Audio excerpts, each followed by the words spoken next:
नमस्कार साथियों, मैं आपके बीच मैं खान सर आज आपको राजस्थान के इतिहास के पन्ने पलटने के लिए आपके बीच आया हूं और एक ऐसी राजस्थान की एक अनूठी प्रेम कहानी जिसे हम कह सकते हैं कि अजब प्रेम की गजब कहानी।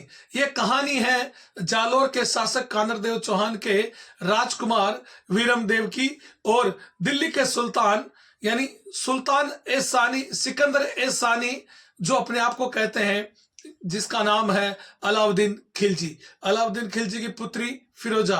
और कहते हैं कि इन दोनों के बीच की जो प्रेम कहानी है बड़ी जोरदार है और बड़ी ही अपने आप में अनूठी है। कहते हैं कि 1305 में जब अलाउद्दीन खिलजी के सेनापति यानी आइन उल मुल्तानी ने जब आक्रमण किया, कहां पर, यानी सिवाना के ऊपर, तो कहते हैं कि वहां पर, क्योंकि सिवाना दुर्ग क्या है, यानी जालोर दुर्ग की कुंजी कहा जाता है, चाबी कहा जाता है। अगर जालोर को जीतना है तो आपको सिवाना दुर्ग को जीतना होगा सबसे पहले।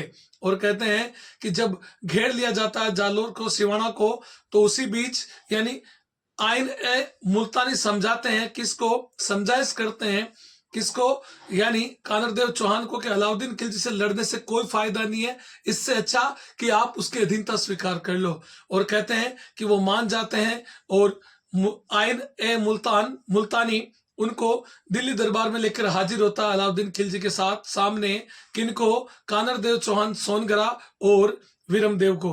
मगर कहते हैं कि वीरमदेव बहुत ही खूबसूरत राजकुमार था। आज की भाषा में अगर मैं कहूं, चॉकलेटी बॉय था, गोरा चिट्टा था। और कहते हैं कि जब दिल्ली दरबार में वो थे तो एक दिन की बात है कि वीरमदेव जब शिकार करके वापस लौट रहे थे, तो कहते हैं कि ऊपर झरोके में कौन थी, अलाउद्दीन खिलजी की पुत्री जिसका नाम है फिरोजा। और फिरोजा ने देखा किसको, वीरमदेव को। और देखते कहते हैं कि वन साइड लव, यानी पहली बार देखते उसको प्रेम हो गया। और प्रेम इतना जोरदार हुआ कि वो अपने आप में अपना दिल दे बैठी, यानी मोहब्बत कर बैठी। मगर हुआ क्या, आगे देखिए कहानी में ट्विस्ट आएगा। और होता क्या है कि वीरमदेव वहां दरबार में उपस्थित थे और जैसे देखा और देखते फिरोजा अपने यानी पिता भारत के जो सुल्तान यानी अलाउद्दीन खिलजी के पास गई और जाकर कहा कि मुझे इस वीरमदेव से शादी करनी है जो राजकुमार आपके दरबार में है। अलाउद्दीन खिलजी ने खूब समझाया कि बेटी, मोहब्बत इनके साथ नहीं हो सकती, ये काफिर है, ये गैर मजहबी लोग हैं, हम इनके साथ आपका रिश्ता नहीं कर सकते। फिरोजा ने कह दिया, नो नेवर, मुझे तो वीरमदेव के साथ ही रहना है। और कहते हैं जब प्रयास शुरू किया गया, अलाउद्दीन खिलजी ने उनको दरबार में बुलाया और बुलाकर कहा कि मेरी बेटी फिरोजा यानी कानरदेव चौहान को कहा कि तुम्हारे राजकुमार यानी वीरमदेव से विवाह करना चाहती है, शादी करना चाहती है। अब वीरमदेव और कानरदेव दोनों एक दूसरे का मुंह ताकने लग गए, मगर वहां तो मना नहीं कर सके। दिल्ली में कहा कि कोई दिक्कत नहीं है, हम विवाह कर लेंगे। और उसके बाद कहते हैं कि वहां से कहां आ जाते हैं, जालोर आ जाते हैं। और जालोर आने के बाद संदेश भिजवाते हैं अलाउद्दीन खिलजी के पास कि हम आपकी बेटी से विवाह नहीं कर सकते, हम ये शादी कतई नहीं कर सकते।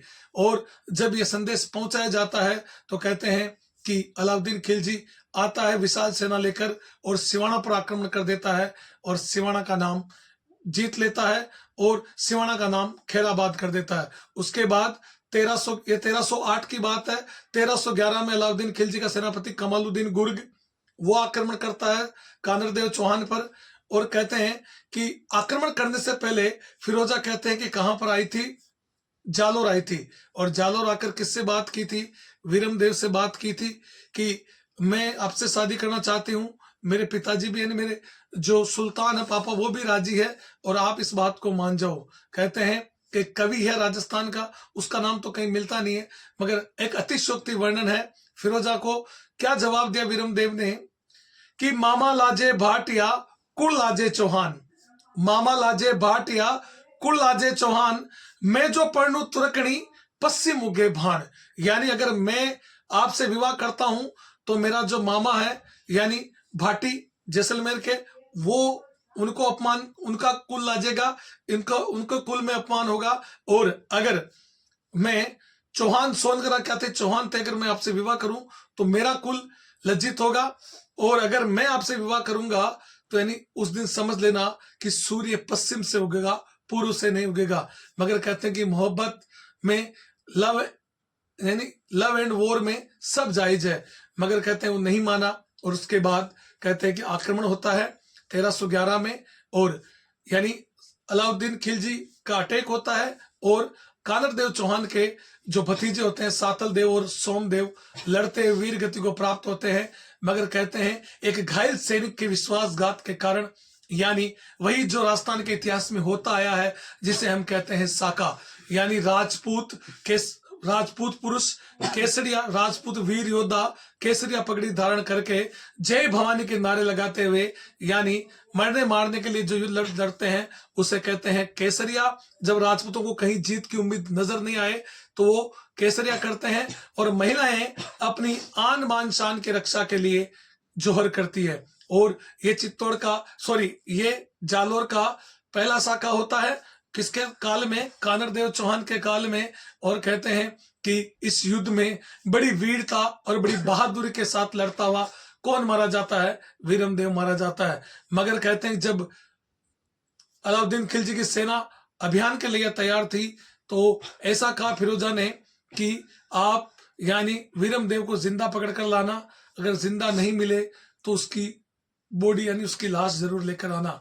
मगर कहते हैं कि युद्ध में वीरमदेव के इतने टुकड़े हुए कि उनकी बॉडी तो नहीं मिली, और कहते हैं कि अलाउद्दीन खिलजी के सैनिकों को उसका सर मिला, और वो सर लेकर जब यानी इससे पहले जो इसकी धाई माँ थी किसकी, फिरोजा की, गुलबिस्त बेगम, वो भी समझाने गई थी मगर वो नहीं माने।